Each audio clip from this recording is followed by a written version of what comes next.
Hi friends, கொஞ்சம் கொஞ்சமாக தண்ணி ஆட் பண்ணி மாவை திக்காக ரெடி பண்ணிக்கோங்க.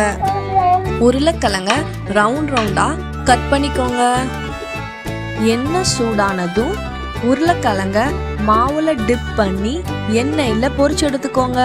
டேஸ்டியான பஜ்ஜி ரெடி.